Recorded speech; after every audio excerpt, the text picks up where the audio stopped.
हम सभी को ये बात बहुत अच्छे से पता है कि 15 अगस्त 1947 को भारत को आज़ादी मिलती है। पर आपको पता है 1947 में क्या स्थिति थी? स्थितियों का मतलब है कि भौगोलिक स्थितियां किस प्रकार से थी।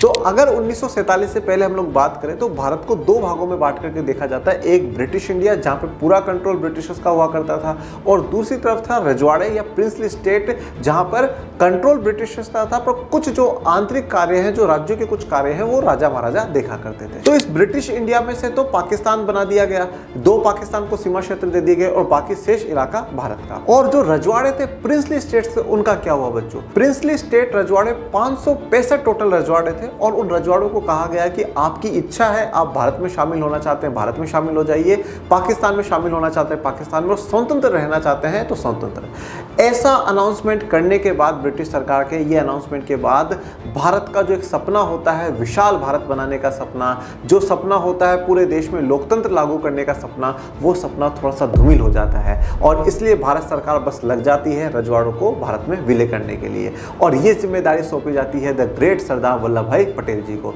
और सरदार वल्लभ भाई पटेल जी ने 15 अगस्त 1947 से पहले अधिकतम रजवाड़ों को भारत में मिला लिया। और आपको क्या पता है विद्यार्थियों, रजवाड़ों को जब भारत में मिलाया गया तो जिस पत्र पर राजाओं ने साइन करे हैं, उस पत्र को क्या कहा जाता है? इंस्ट्रूमेंट ऑफ एक्सेशन, सहमति का विलय पत्र।